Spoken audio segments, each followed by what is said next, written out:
ഹരേ കൃഷ്ണ. എല്ലാവർക്കും പ്രണാമം. എല്ലാവരും ഇന്നത്തെ ഭാഗവതം ക്ലാസ്സിലേക്ക് സ്വാഗതം ചെയ്യുന്നു. ഹരേ കൃഷ്ണ.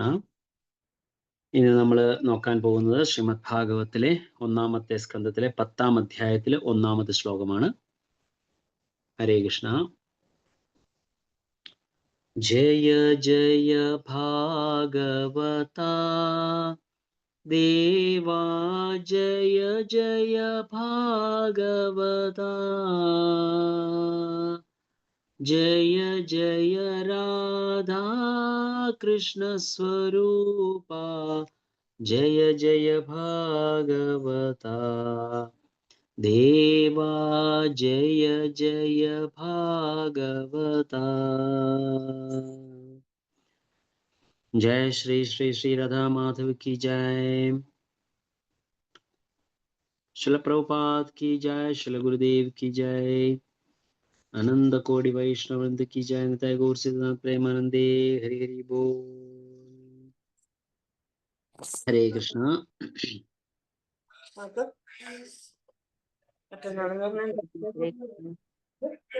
എല്ലാവരും ദയവ് ചെയ്ത് മ്യൂട്ടിൽ ഇരിക്കുകയാണെങ്കിൽ സൗകര്യമായിരുന്നു. ഹരേ കൃഷ്ണ. ഓം നമോ ഭഗവതേ വാസുദേവായ. ഓം നമോ ഭഗവതേ വാസുദേവായ. ഓം നമോ ഭഗവതേ വാസുദേവായ.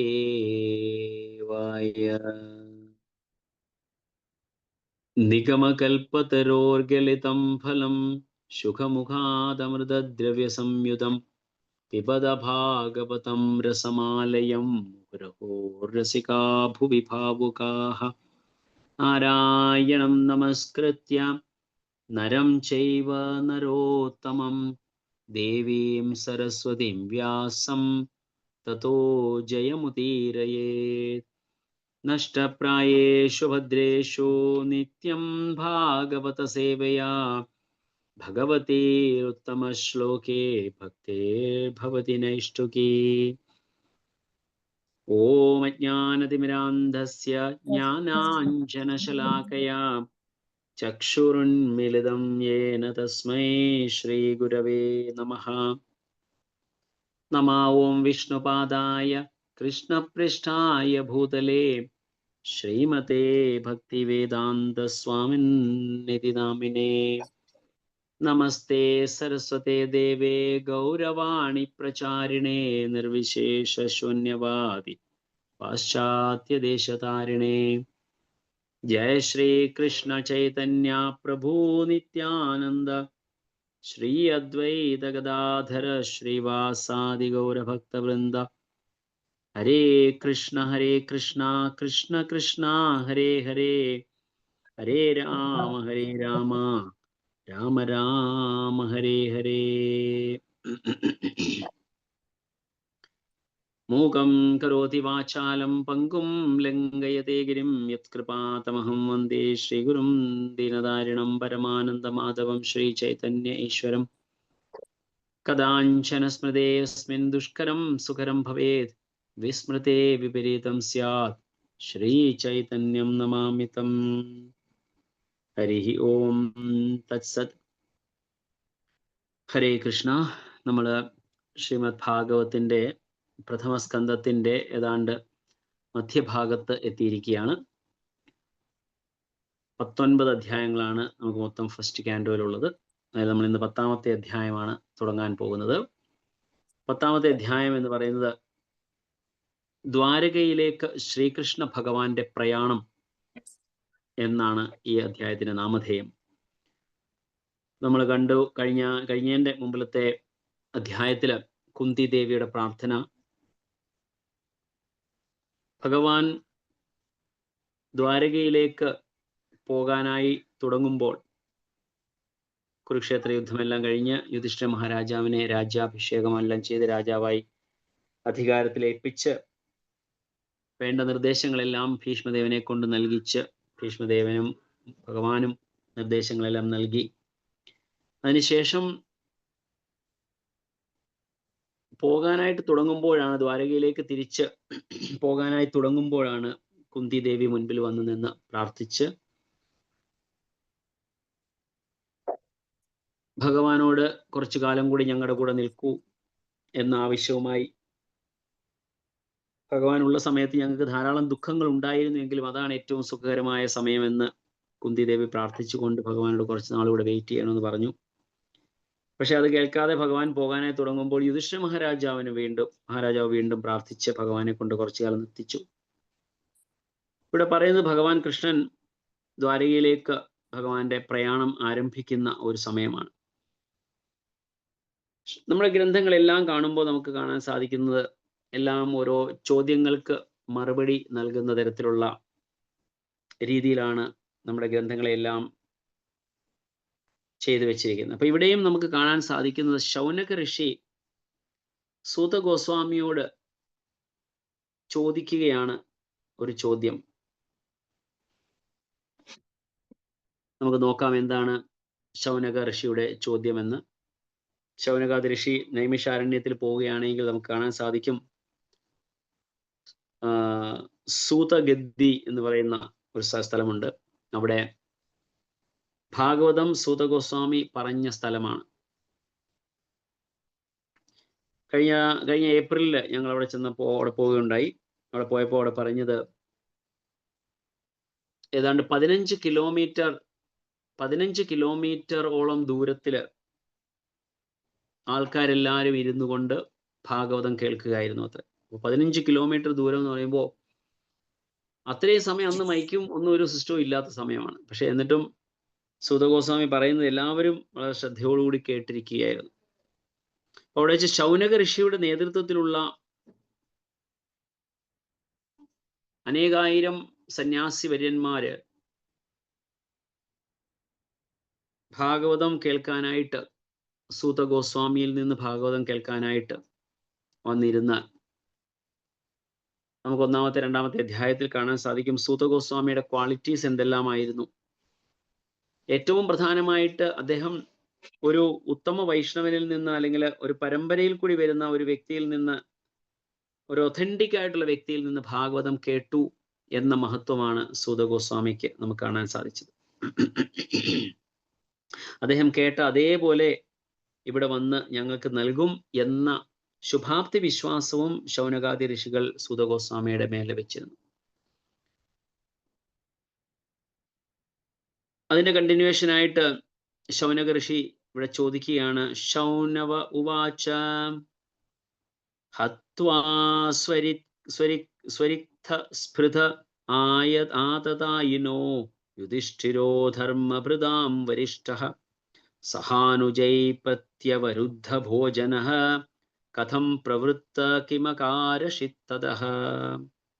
ശൗനക ഉവാച ഹത്വാ സ്വരിക്ത സ്പൃത ആതതായിനോ യുധിഷ്ഠിരോ ധർമ്മഭൃതാം വരിഷ്ഠഃ സഹാനുജൈ പ്രത്യവരുദ്ധ ഭോജനഃ കഥം പ്രവൃത്ത കിമകാരഷിത്തതഃ. വിവർത്തനം ഭാവാർത്ഥം ശിലപ്രഭുപാദ് കി ജയ. മുനി ശൗനകൻ ആരാഞ്ഞു, പാണ്ഡവർക്ക് പാരമ്പര്യമായി അവകാശപ്പെട്ട രാജ്യം ബലാത്കാരമായി അപഹരിക്കാൻ ശ്രമിച്ച തന്റെ ശത്രുക്കളെ എല്ലാം വധിച്ച ശേഷം ധർമ്മിഷ്ഠനായ മഹാരാജാവ് യുധിഷ്ഠിരൻ അദ്ദേഹത്തിന്റെ ഭ്രാതാക്കളുടെ സഹായത്തോടെ എപ്രകാരമാണ് തന്റെ പ്രജകളെ ഭരിച്ചത്? നിശ്ചയമായും അദ്ദേഹത്തിന് അനിയന്ത്രിതമായ അവബോധത്തോടെ സ്വതന്ത്രമായി തന്റെ രാജ്യം ആസ്വദിക്കാൻ കഴിയുകയില്ല. ശൗനക ഋഷി ചോദിക്കുന്ന ചോദ്യം 2-3 കാര്യങ്ങൾ ഇവിടെ അദ്ദേഹം പ്രതിപാദിക്കുന്നുണ്ട്. ഒന്ന്, പാണ്ഡവർക്ക് പാരമ്പര്യമായി അവകാശപ്പെട്ട രാജ്യം ബലാത്കാരമായി അപഹരിക്കാൻ ശ്രമിച്ചു. അങ്ങനെ ശ്രമിച്ച ശത്രുക്കളെ എല്ലാം വധിച്ച ശേഷം, അതായത് കൗരവര് പാണ്ഡവർക്ക് അവകാശപ്പെട്ട രാജ്യഭരണമാണ് കൈവശം വെച്ച് അനുഭവിക്കാനായി ശ്രമിച്ചത്. അങ്ങനെയുള്ള സമയത്ത് ധർമ്മിഷ്ഠനായ മഹാരാജാവ് യുധിഷ്ഠിരൻ. യുധിഷ്ഠിര മഹാരാജാവിന്റെ ഒരു ക്വാളിഫിക്കേഷൻ ഇവിടെ പ്രതിപാദിക്കുകയാണ്. ധർമ്മിഷ്ഠനായ മഹാരാജാവ് യുധിഷ്ഠിരൻ. അതിനിവിടെ പറഞ്ഞത് ധർമ്മഭൃത്യാം വരിഷ്ഠഃ. ധർമ്മഭൃത്യാം യുധിഷ്ഠിരോ ധർമ്മഭൃത്യാം വരിഷ്ഠ. ഇത് വരിഷ്ഠ എന്ന് പറഞ്ഞാൽ മുതിർന്ന, വരിഷ്ഠ ഭക്തൻ എന്ന് പറഞ്ഞാൽ മുതിർന്ന, അതിൽ ധർമ്മിഷ്ഠരിൽ ധർമ്മിഷ്ഠനായ, അങ്ങനെയാണ്. അതുകൊണ്ടാണ് 2 പ്രാവശ്യം ഇവിടെ ഉപയോഗിച്ചിരിക്കുന്നത്. അദ്ദേഹത്തിന്റെ ഭ്രാതാക്കളുടെ സഹായത്തോടെ എപ്രകാരമാണ് തന്റെ പ്രജകളെ ഭരിച്ചത്. ധർമ്മിഷ്ഠനിൽ ധർമ്മിഷ്ഠൻ എന്ന് അവിടെ പ്രതിപാദിക്കാനുള്ള കാരണം, അങ്ങനെയുള്ള യുധിഷ്ഠിര മഹാരാജാവ് ഈ ഇത്രയും പേരെ കൊന്നത് ശരിയാണോ? അങ്ങനെ കൊന്നതിന് ശേഷം അദ്ദേഹം എങ്ങനെ പ്രജകളെ ഭരിച്ചു എന്നിട്ടൊരു ക്ലോസ് പറയുകയാണ്, അല്ലെങ്കിൽ ഒരു കണ്ടീഷൻ കൂടി ക്ഷമിക്കുക, അല്ലെങ്കിൽ ഒരു പോസ് കൊടുത്തിട്ട് ശൗനക ഋഷി പറയുകയാണ്, ഒരു പക്ഷേ യുധിഷ്ഠിര മഹാരാജാവിന് അത് വളരെ അനിയന്ത്രിതമായ അവബോധത്തോടെ സ്വതന്ത്രമായി തൻ്റെ രാജ്യം ആസ്വദിക്കാൻ കഴിയുകയില്ല എന്ന് അദ്ദേഹത്തിന്റെ അഭിപ്രായം കൂടി പറയുകയാണ് ചെയ്തത്. ഇത് ശൗനകാദി ഋഷിയുടെ അഭിപ്രായം മാത്രമാണ്. സോ യുധിഷ്ഠിര മഹാരാജാവിന്റെ ധർമ്മിഷ്ഠതയെ മനസ്സിലാക്കിയ ശൗനക ഋഷികൾ പറയുകയാണ്, ഒരു പക്ഷേ അദ്ദേഹത്തിന് അത് സ്വതന്ത്രമായിട്ട് ആസ്വദിക്കാൻ സാധിച്ചിട്ടുണ്ടാവുകയില്ല എന്ന് ഒരു കാര്യം കൂടെ പറയുകയാണ്. നമുക്ക് ശില പ്രഭുപാദയുടെ ഭാവാർത്ഥം കൂടെ വായിച്ചു നോക്കിയിട്ട് നമുക്ക് അതിനെക്കുറിച്ച് കുറച്ച് കാര്യങ്ങൾ മനസ്സിലാക്കാൻ ശ്രമിക്കാം. ശില പ്രഭുപാദയുടെ ഭാവാർത്ഥം. ശില പ്രഭുപാദ് കി ജയ്. മഹാരാജാവ് യുധിഷ്ഠിരൻ ധർമ്മിഷ്ഠരായ എല്ലാ വ്യക്തികളിൽ വെച്ച് ഏറ്റവും ഉത്തുംഗതനായിരുന്നു. ആകയാൽ രാജ്യഭോഗത്തിനായി തൻ്റെ പേരപ്പന്റെ മക്കളുമായി യുദ്ധം ചെയ്യാൻ അദ്ദേഹത്തിന് ഒരിക്കലും മനസ്സുണ്ടായില്ല. ഹസ്തിനപുര രാജ്യം അദ്ദേഹത്തിന്റെ നിയമാനുസൃതമായ പാരമ്പര്യ അവകാശമായിരുന്നു. എന്നാൽ അദ്ദേഹത്തിന്റെ പേരപ്പന്റെ മക്കൾ രാജ്യം അപഹരിക്കാൻ ആഗ്രഹിച്ചു. ആകയാൽ അദ്ദേഹം നീതിക്ക് വേണ്ടിയാണ് യുദ്ധം ചെയ്തത്. എന്നാൽ അദ്ദേഹത്തിന്റെ ബന്ധുക്കളെല്ലാം യുദ്ധത്തിൽ വധിക്കപ്പെടുകയാൽ ശ്രീകൃഷ്ണ ഭഗവാന്റെ നേതൃത്വത്തിൽ മാർഗനിർദ്ദേശത്താൽ നീതിക്ക് വേണ്ടി നിർവഹിക്കപ്പെട്ട യുദ്ധ വിജയത്തിന്റെ ഫലങ്ങൾ ആസ്വദിക്കുവാൻ അദ്ദേഹത്തിന് കഴിഞ്ഞില്ല. ആകയാൽ കർത്തവ്യമായി കരുതി തൻ്റെ ഇളയ ഭ്രാതാക്കളുടെ സഹായത്താൽ അദ്ദേഹം രാജ്യം ഭരിച്ചു. സ്വസ്ഥമായി രാജ്യം ഉടമയിൽ ആസ്വദിച്ച് ആനന്ദിക്കാൻ കഴിഞ്ഞപ്പോൾ മഹാരാജാവ് യുധിഷ്ഠിരന്റെ പെരുമാറ്റത്തെക്കുറിച്ച് അറിയാൻ ശൗനകൻ ആഗ്രഹിച്ചു. അതിനാൽ ഈ അന്വേഷണം പ്രാധാന്യമർഹിക്കുന്നു. ശ്രീ പ്രഭുപാദ് കി ജയ്.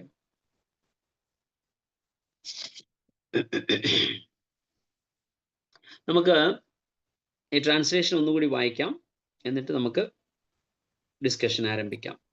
മുനി ശൗനകൻ ആരാഞ്ഞു, പാണ്ഡവർക്ക് പാരമ്പര്യമായി അവകാശപ്പെട്ട രാജ്യം ബലാത്കാര്യമായി അപഹരിക്കാൻ ശ്രമിച്ച തന്റെ ശത്രുക്കളെ എല്ലാം വധിച്ച ശേഷം ധർമ്മിഷ്ഠനായ മഹാരാജാവ് യുധിഷ്ഠിരൻ അദ്ദേഹത്തിന്റെ ഭ്രാതാക്കളുടെ സഹായത്തോടെ എപ്രകാരമാണ് തന്റെ പ്രജകളെ ഭരിച്ചത്. നിശ്ചയമായും അദ്ദേഹത്തിന് അനിയന്ത്രിതമായ അവബോധത്തോടെ സ്വതന്ത്രമായി തന്റെ രാജ്യം ആസ്വദിക്കാൻ കഴിയുകയില്ല. ഇവിടെ പറയുന്നത് ശൗനക ഉവാച ഹത്വാ സ്വരിതസ്പൃധ ആതതായിനോ. ആതതായിനോ എന്ന് പറഞ്ഞാൽ അക്രമികൾ, അഗ്രസേഴ്സ്. അതായത് ഈ ആപത്ത്, മറ്റുള്ളവർക്ക് ആപത്ത് നൽകുന്നവൻ, അതാണ് ആതതായിനോ. ഹത്വാ എന്ന് പറഞ്ഞാൽ വധിച്ചതിന് ശേഷം. സ്വരിക്തസ്പൃത. എങ്ങനെയാണ് അവര് മറ്റുള്ളവർക്ക് ദോഷകരമായിട്ട്, അല്ലെങ്കിൽ ആതതായിനോ എന്ന് പറഞ്ഞ് എങ്ങനെയായത്? സ്വരിക്ത, നിയമാനുസൃതമായ പാരമ്പര്യത്തോടു കൂടി പാണ്ഡവർക്ക് ലഭിച്ച സ്വത്തിനെ സ്പൃത, ബലാത്കാരമായി അപഹരിക്കാൻ ശ്രമിച്ചു. ബലാത്കാരമായിട്ട് ആ വസ്തുക്കളെ അപഹരിച്ചു. അതായത് ശാസ്ത്രത്തിൽ പറയുന്നതനുസരിച്ച് നമുക്ക് എല്ലാവർക്കും അറിയാം, 6 അഗ്രസേഴ്സ് ഉണ്ട്. ആതതായിനോ എന്ന് പറഞ്ഞാൽ 6 തരത്തിലുള്ള വ്യക്തികളെയാണ് ആതതായിനോ എന്ന് വിശേഷിപ്പിക്കപ്പെടുന്നത്. 6 തരത്തിലുള്ള ഇവരെ ഇതെല്ലാം ചെയ്യുന്നവരോ അല്ലെങ്കിൽ ഇത് ഏതെങ്കിലും ഒന്ന് ചെയ്താലും അവൻ ആതതായിനോ ആണ്.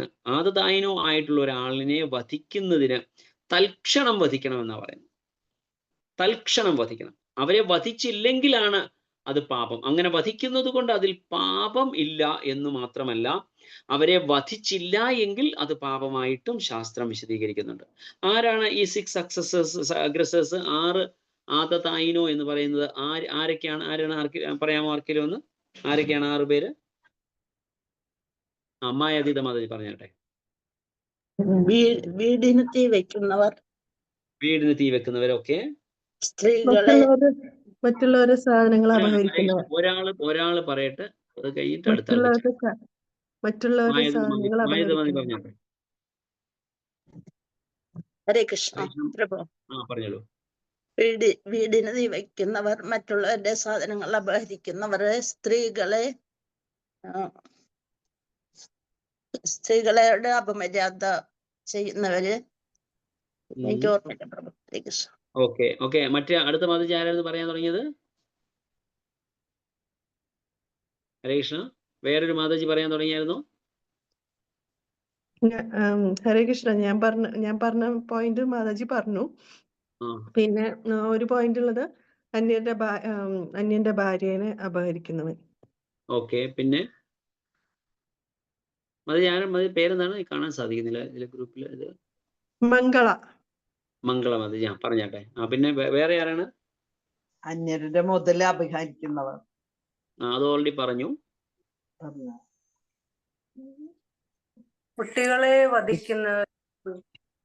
കുട്ടികളെ വധിക്കുന്നതിനെ കുറിച്ച് അത് ഇല്ല, അങ്ങനെ പറയുന്നില്ല.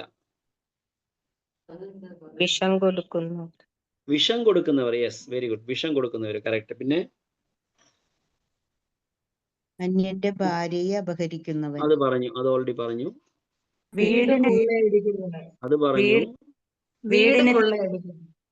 വീട് കൊള്ളയടിക്കുന്നത്. Yes, correct. അതും മാതാജി പറഞ്ഞു. മായാതീത മാതാജി പറഞ്ഞ പോയിന്റിനകത്ത് ഇത് ഉൾപ്പെടുന്നതായിരുന്നു. സ്വത്ത് കൈവശപ്പെടുത്തുന്നവർ. അത് പറഞ്ഞല്ലോ ഓൾറെഡി. ഓക്കെ. ഇത് മറ്റുള്ളവരുടെ വെൽത്ത് അപഹരിക്കാൻ ശ്രമിക്കുന്നത്. പിന്നെ മാരക ആയുധങ്ങളുമായിട്ട് അറ്റാക്ക് ചെയ്യുന്നവർ.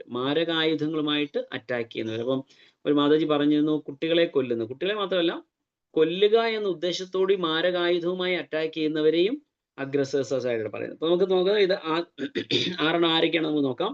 ഒന്ന്, വിഷം നൽകുന്നവര്. പിന്നെ മറ്റൊരാളുടെ വീടിന് തീ വെക്കുന്നവന്. പിന്നെ മാരകായുധങ്ങളുമായിട്ട് അറ്റാക്ക് ചെയ്യുന്ന, കൊല്ലുക എന്ന ഉദ്ദേശത്തോടെ മാരകായുധങ്ങളുമായിട്ട് അറ്റാക്ക് ചെയ്യുന്നവര്. മറ്റുള്ളവരുടെ സ്വത്ത് അപഹരിക്കുന്നവര്. പിന്നീട് മറ്റൊരാളുടെ ഭാര്യയെ അപഹരിക്കുന്നവന്. പിന്നെ മറ്റുള്ളവരുടെ ലാൻഡ്, അതായത് വസ്തുവകകൾ അപഹരിക്കാൻ ശ്രമിക്കുന്നവർ. ഇങ്ങനെ ഈ 6 തരത്തിലുള്ള ആൾക്കാരെ കുറിച്ചിട്ട് നമുക്ക് കാണാൻ സാധിക്കുന്നുണ്ട് ശാസ്ത്രത്തിൽ. അപ്പൊ ഇവരെ ഇമ്മീഡിയറ്റ്ലി കൊല്ലണമെന്നാണ് പറയുന്നത്. ഒരു സാധാരണ വ്യക്തിക്ക് പോലും വേണമെങ്കിൽ അവരെ കൊല്ലാം.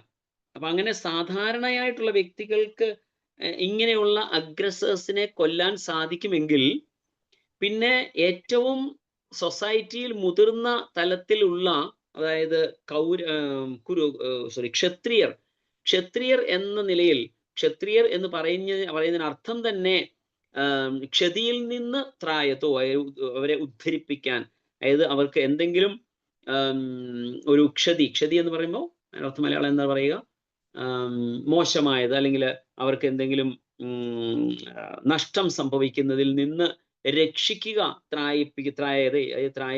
അവരെ രക്ഷിക്കുക എന്നുള്ള അർത്ഥമാണ് ഒരു ക്ഷത്രിയൻ എന്ന വാക്കുകൊണ്ട്, നാമം കൊണ്ട് തന്നെ അർത്ഥമാക്കുന്നത്. അപ്പൊ അങ്ങനെയുള്ള അത്രയും ഉയർന്ന തലത്തിൽ സൊസൈറ്റിയിൽ ഒരു റെസ്പോൺസിബിലിറ്റി ഉള്ള വ്യക്തികളായിരുന്നു ഈ പാണ്ഡവര്. അങ്ങനെയുള്ള പാണ്ഡവര് ഈ പറഞ്ഞതിൽ ഒന്നായ മറ്റുള്ളവരുടെ സ്വത്തിനെ അപഹരിച്ച് സ്വയം ആസ്വദിക്കാനായിട്ട് ശ്രമിച്ചുകൊണ്ടിരുന്ന കൗരവരെ വധിച്ചതില് യാതൊരു പാപവുമില്ല എന്ന് നമുക്ക് കാണാൻ സാധിക്കും. സോ അതാണ്. അപ്പൊ ഇവിടെ ഹത്വ സ്വരിക്ത സ്പൃത ആതതായിനോ. അപ്പൊ എങ്ങനെയുള്ള ആതതായിനോ ആയിരുന്നു? പാരമ്പര്യമായിട്ട് പാണ്ഡവർക്ക് അവകാശപ്പെട്ടെന്ന് പറഞ്ഞാൽ, പാണ്ഡു മഹാരാജാവ് രാജ്യം ഭരിച്ചുകൊണ്ടിരുന്നപ്പോൾ ധൃതരാഷ്ട്രർക്ക് വളരെ ഒരു അസൂയാജനകമായ കാര്യമായിരുന്നു.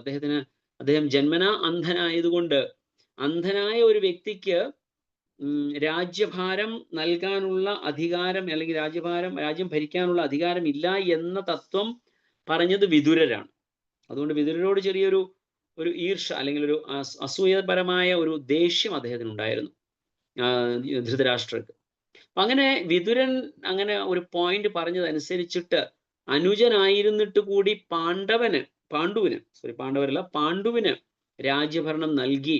അങ്ങനെ രാജ്യം ഭരിച്ചുകൊണ്ടിരുന്ന സമയത്താണ് പാണ്ഡുവിന് ഒരു ശാപം ലഭിക്കുകയും ആ ശാപത്തിന് ശേഷം പാണ്ഡു രാജ്യം വിട്ട് വനത്തിൽ പോയി താമസിക്കാനുള്ള തീരുമാനമെടുക്കുന്നു.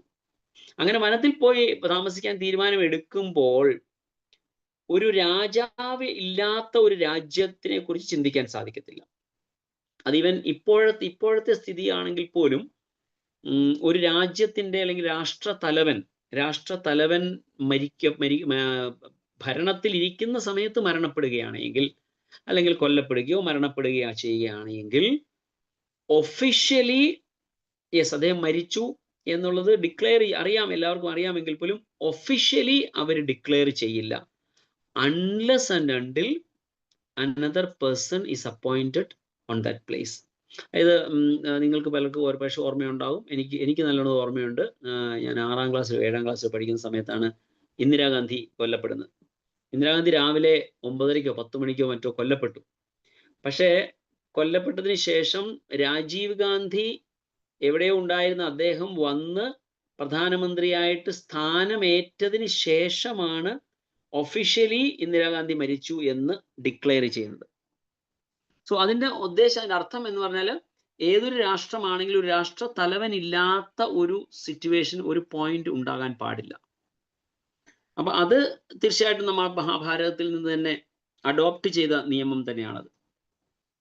അപ്പൊ അങ്ങനെയുള്ളൊരവസ്ഥയിൽ രാജാവില്ലാത്തൊരു രാജ്യം ഉണ്ടാകാൻ പാടില്ല എന്നൊരു സ്ഥിതി ഇരുന്നപ്പോൾ അവിടെ യോഗ്യനായ മറ്റൊരു വ്യക്തിയുടെ അഭാവത്തിൽ അന്ധനായിരുന്നിട്ട് കൂടി ധൃതരാഷ്ട്രർക്ക് ആ രാജ്യഭാരം ഒരു കെയർ ടേക്കർ മന്ത്രിസഭ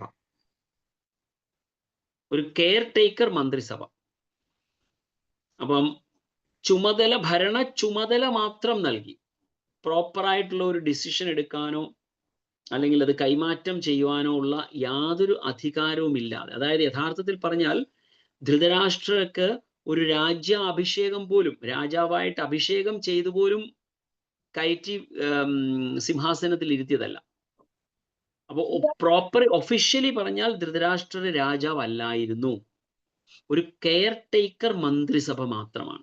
കെയർ ടേക്കർ മന്ത്രിസഭ എന്ന് പറഞ്ഞാൽ ഒരാളുടെ അഭാവത്തിൽ അല്ലെങ്കിൽ മറ്റൊരു യോഗ്യനായ വ്യക്തിയെ തെരഞ്ഞെടുക്കുന്ന സമയത്തേക്ക് വേണ്ടി മാത്രം കുറച്ച് സമയത്തേക്ക് ഒരു താത്കാലികമായിട്ട് ഒരു മന്ത്രിസഭ രൂപീകരിച്ച് ഒരാളെ പ്രധാനമന്ത്രിയായിട്ടോ രാഷ്ട്രപതിയായിട്ടോ ഇരുത്തുന്നതിനെയാണ് ഒരു കെയർ ടേക്കർ മന്ത്രിസഭ എന്നുകൊണ്ട് ഉദ്ദേശിക്കുന്നത്. അപ്പൊ അതേ രീതിയിലാണ് ഇവിടെ നമുക്ക് ധൃതരാഷ്ട്രരെ ആ ഒരു സ്ഥാനത്തേക്ക് കയറ്റിയിരുത്തിയത്. അപ്പൊ അങ്ങനെ കയറ്റിയിരുത്തി അപ്പൊ തൻ്റെ രാജ്യമാണ്, ഞാനാണ് ഇവിടുത്തെ രാജാവ് എന്ന തെറ്റായ ഒരു ധാരണ വെച്ചുകൊണ്ട് അദ്ദേഹം രാജ്യം ഭരിക്കുകയും, ഞാൻ രാജാവെങ്കിൽ എൻ്റെ മകനാണ് അത് അവകാശപ്പെട്ടത്. അപ്പൊ പാണ്ഡു യഥാർത്ഥത്തില് മരിച്ചതിന് ശേഷം തൻ്റെ കുട്ടികളെയെല്ലാം തൻ്റെ ജ്യേഷ്ഠൻ നോക്കിക്കോളും എന്ന ഒരു തെറ്റിദ്ധാരണ പാണ്ഡുവിനുണ്ടായിരുന്നു. എന്നാൽ അനുഭവം മറിച്ചായിരുന്നു. അങ്ങനെ ഒരു സമയത്താണ് കുട്ടികളെല്ലാം വലുതായി ദുര്യോധനനോടുള്ള പുത്രവാത്സല്യം മൂത്ത് തൻ്റെ യഥാർത്ഥ കടമ മറന്നുകൊണ്ട്, യഥാർത്ഥമായ കടമ എന്ന് പറഞ്ഞാൽ ഒറിജിനൽ രാജാവ് പാണ്ഡുവിൻ്റെ പുത്രന്മാർക്ക് വേണ്ടി, അതായത് നമ്മുടെ ഈ ഭൗതികമായ ഈ ലോകത്ത് പോലും ചില നിയമങ്ങളുണ്ട്. മൈനറാണ് ഒരു സ്വത്തിന് അവകാശിയെങ്കിൽ അതിന് ഈ പറഞ്ഞതുപോലെ എന്താ പറയാ, കാര്യങ്ങൾ നോക്കുന്നതിന് വേണ്ടി ഒരാളെ ഏൽപ്പിക്കും, മുതിർന്നതായ ഒരാൾ. പക്ഷെ ആൾക്ക് ക്രയവിക്രയങ്ങൾ ചെയ്യാനുള്ള അവകാശമില്ല. സോ സെയിം നിയമമാണ് ആക്ച്വലി നമ്മളുടെ എന്താ പറയാ, കഴിഞ്ഞ ഒരു ക്ലാസ് ഞാൻ ഡിസ്കസ് ചെയ്തു. പക്ഷെ ഒരു ക്ഷേത്രത്തിലെ വിഗ്രഹം എന്ന് പറയുന്നത് ഒരു മൈനറായിട്ടാണ് ക്ഷേത്ര വിഗ്രഹം. അപ്പം ഒരു വ്യക്തിയാണ് എന്ന ഒരു മൈനർ ആയിട്ടുള്ള വ്യക്തി ഉള്ളത് കൊണ്ട് ആ ക്ഷേത്രത്തിലെ വസ്തുവകകൾ ക്രയവിക്രയം ചെയ്യാനുള്ള അവകാശം ആർക്കുമില്ല. അതിന് വാലിഡിറ്റി ഉണ്ടാവില്ല. നമ്മുടെ ഹരേകൃഷ്ണ പ്രസ്ഥാനത്തിൽ ഇപ്പൊ നമ്മുടെ ചെങ്ങന്നൂര് നടക്കുന്ന ഒരു പ്രൊജക്ടിന്റെ കാര്യത്തിന് വേണ്ടി കാര്യങ്ങളിലേക്ക് ഡീൽ ചെയ്യുമ്പോഴാണ് അതിന് വളരെ മനോഹരമായ ചില നിബന്ധനകൾ നമുക്ക് ഉള്ളതായിട്ട് അറിയുന്നത്. ഇസ്കോണിലേക്ക് പ്രോപ്പർട്ടി മേടിക്കാൻ അവകാശമുണ്ട് അവിടുത്തെ പ്രസിഡന്റിന്, പക്ഷെ അത് വിൽക്കാൻ ആർക്കും സാധിക്കത്തില്ല. ഇസ്കോൺ പ്രോപ്പർട്ടി ഒരിക്കലും നമുക്ക് വിൽക്കാൻ സാധിക്കത്തില്ല. വിൽക്കണമെങ്കിൽ ഒരുപാട് ഫോർമാലിറ്റീസ്. ചില പ്രഭുപാദ് വളരെ ഫാർ സൈറ്റഡ് ആയിട്ടാണ് ആ കാര്യങ്ങളൊക്കെ ചെയ്തു വെച്ചിരുന്നത്. അദ്ദേഹം chairman of the trustees of India, അദ്ദേഹവും ഇതിനൊരു ഒരു സിഗ്നേറ്ററിയാണ്. ആ ഒരു ലെവലിൽ വരെ നമ്മളുടെ പോയെങ്കിലാണ് നമുക്ക് 18 പേരുടെ സിഗ്നേച്ചർ അങ്ങനെയൊക്കെ എന്തോ നിയമങ്ങളുണ്ട്. അപ്പൊ അത് വിൽക്കുക എന്ന് പറയുന്നത് നിയർ ടു ഇമ്പോസിബിൾ ആണ്. അപ്പോ ഞാൻ പറഞ്ഞത് മൈനറുടെ പ്രോപ്പർട്ടി ആകുമ്പോൾ അതിന് വേണ്ടിയിട്ടുള്ള ക്രയവിക്രയങ്ങൾ ചെയ്യാനുള്ള അവകാശം അതിന്റെ കെയർ ടേക്കർക്കില്ല. അങ്ങനെയുള്ള ഒരു വസ്തു അല്ലെങ്കിൽ അങ്ങനെയുള്ള ഒരു രാജ്യഭരണമാണ് ധൃതരാഷ്ട്ര കാഴ്ചവെച്ചുകൊണ്ടിരുന്നത്. സോ തൻ്റെ യഥാർത്ഥ കടമകളെ മറന്നുകൊണ്ട് അദ്ദേഹം ചെയ്തത് എന്തെന്നാൽ തൻ്റെ പുത്രവാത്സല്യത്തിൽ വളരെ എന്താ പറയാ ഡീപ്പായതുകൊണ്ട് ആ ഒരു സ്നേഹം വെച്ചുകൊണ്ട് അദ്ദേഹം തൻ്റെ മകനെ രാജാവാക്കണമെന്ന് ആഗ്രഹിച്ചു. സോ ആ ഒരു കാര്യമാണ്, അങ്ങനെയാണ് അവര് ആതതായിനോ. സോ അത് ഒറിജിനലി ബിലോങ് ടു പാണ്ഡവാസ്. പാണ്ഡവർക്ക് അവകാശപ്പെട്ട നിയമാനുസൃതമായിട്ട് അവകാശപ്പെട്ട വസ്തുവകകൾ കൈവശം വെച്ച് അതിൽ ആനന്ദിക്കാൻ അല്ലെങ്കിൽ അത് ക്രയവിക്രയം ചെയ്യുക, അതായത് അടുത്ത രാജാവിനെ തിരഞ്ഞെടുക്കുക എന്ന വലിയൊരു തീരുമാനം ധൃതരാഷ്ട്ര എടുത്ത് തൻ്റെ പുത്രനെ രാജാവാക്കാനായിട്ട് ആഗ്രഹിച്ചു. അങ്ങനെയുള്ള ആ രാജ്യത്തെ തിരിച്ചു പിടിക്കുക എന്നതാണ് യുധിഷ്ഠിരനും തൻ്റെ സഹോദരന്മാരും കൂടി ചെയ്തത്. സോ യുധിഷ്ഠിരോ ധർമ്മഭൃതാം വരിഷ്ഠ, ഒരു മുതിർന്നതായ ഏറ്റവും വലിയ ധർമ്മിഷ്ഠനായ യുധിഷ്ഠിര മഹാരാജാവ് സഹ അനുജൈ പ്രത്യവരുദ്ധ ഭോജന കഥം പ്രവൃത്ത. അപ്പൊ ഇവരെ എല്ലാവരെയും കൊന്ന് തൻ്റെ അനുജന്മാരുമൊത്ത്, അപ്പൊ അതിൽ വലിയ ഭയങ്കരമായ വേദനയാണ് യുധിഷ്ഠിര മഹാരാജാവിനുണ്ടായത്. നമുക്കറിയാം യുദ്ധം തുടങ്ങുന്നതിന് മുൻപ് അർജുനന് ഭയങ്കര വിഷമമായിരുന്നു. അർജുനൻ ഈ യുദ്ധം ചെയ്യണ്ട എന്ന് തീരുമാനിക്കാനുള്ള 5 കാരണങ്ങൾ നമുക്ക് ഭഗവത്ഗീതയിലെ 1-ാമത്തെ അധ്യായത്തിൽ കാണാം. എന്തൊക്കെയാണ് 5 കാരണങ്ങൾ? ആർക്കെങ്കിലും ഒന്ന് പറയാമോ? ആർക്കെങ്കിലും ഓർമ്മയുണ്ടോ? എന്തെങ്കിലും അറിയാമോ? എന്തൊക്കെ കാരണങ്ങളാണ് അർജുനൻ യുദ്ധം ചെയ്യണ്ട എന്ന് ഭഗവാനോട് പറയാനുള്ള 5 കാരണങ്ങൾ ഭഗവത്ഗീതയിലെ 1-ാമത്തെ അധ്യായത്തിൽ നമുക്ക് കാണാൻ സാധിക്കും. ആർക്കെങ്കിലും പറയാൻ സാധിക്കും? ബന്ധുമിത്രാദികളെയും കൊന്നിട്ട് രാജ്യം വേണ്ട. യെസ്, ബന്ധുമിത്രാദികളെ കൊന്നിട്ട് രാജ്യം വേണ്ട എന്നത്. Yes, very good. ഓക്കെ, അതിലുള്ള ദുഃഖം, വെരി ഗുഡ്. യെസ്, അതൊരു അർജുനന്റെ ഭയങ്കര ദുഃഖമായിരുന്നു അർജുനന്. അതായത് അർജുനൻ പറഞ്ഞ എന്താണ്? ഇത്രയും ബന്ധുമിത്രാദികളെ കൊന്നിട്ട് ഞാൻ എന്തിന് രാജ്യം ഭരിക്കണം? പിന്നെ ആരെയാ രാജ്യം ഭരിക്കേണ്ടത്? There is nobody in the society. എല്ലാവരും വധിക്കപ്പെടും ഈ യുദ്ധത്തില്. അങ്ങനെ യുദ്ധത്തിൽ മരിച്ചു കഴിഞ്ഞാൽ പിന്നെ ഞാൻ ആരെയാ ഭരിക്കുന്നത്? അതുപോലെ ഞാൻ ആർക്ക് വേണ്ടിയിട്ടാണ് ഭരിക്കുന്നത്? നമ്മൾ ചെയ്യുന്ന കാര്യങ്ങളെല്ലാം അർജുനന്റെ കാര്യം മാറ്റി നിർത്തുക, നമ്മളുടെ കാര്യം നോക്കുക. നമ്മൾ ചെയ്യുന്ന പല പ്രവൃത്തികളും 4 പേര് കാണണമെന്ന് ആഗ്രഹിക്കുന്നവരാ നമ്മൾ. ശരിയല്ലേ? ആരുമില്ല അങ്ങനെയുള്ള ആൾക്കാർ. എല്ലാവരും എനിക്ക് തോന്നുന്നു ഗോലോക വൃന്ദാവനത്തിൽ നിന്ന് ഡയറക്റ്റ് വന്ന ഭക്തന്മാരാണെന്ന് തോന്നുന്നു. ആർക്കും അങ്ങനെ തോന്നില്ലല്ലേ? ശരിയാണ് പ്രഭു.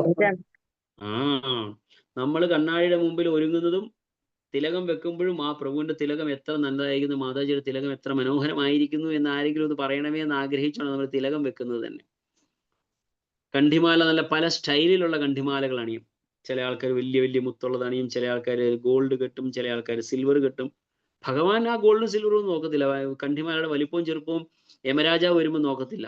കണ്ഠിമാല തുളസിമാല ഉണ്ടോ എന്നുള്ളത് നോക്കത്തുള്ളൂ. അപ്പോ നമ്മൾ ഈ ചെയ്യുന്നതെല്ലാം നല്ല ഡ്രസ്സ്. ഇപ്പം പുതിയ ഫാഷനാണ്. ഇസ്കോണിൽ പുതിയൊരു ട്രെൻഡാണ് വന്നിരിക്കുന്നത്. നിങ്ങളൊക്കെ മായപ്പൂര് പോവുകയാണെങ്കിൽ നിങ്ങൾക്ക് കാണാൻ സാധിക്കും, കംപ്ലീറ്റ് ശരീരം മുഴുവൻ ടാറ്റു ഒക്കെ അടിച്ചുകൊണ്ട് പൂജ ചെയ്യുമ്പോൾ ആ ടാറ്റു ഒക്കെ കാണുന്നുണ്ടെന്നുള്ളത് ഉറപ്പാക്കിക്കൊണ്ട്. സോ എല്ലാം ഒരു ഷോബാജി മീൻസ് ഇറ്റ് ഈസ്. അതായത് ഞാൻ കുറ്റമായിട്ടല്ല ഞാൻ പറയുന്നത്, അതൊക്കെ അങ്ങനെ ചെയ്യുന്ന ഒരു കാലമാണ്. ഒരു മിനിറ്റ്.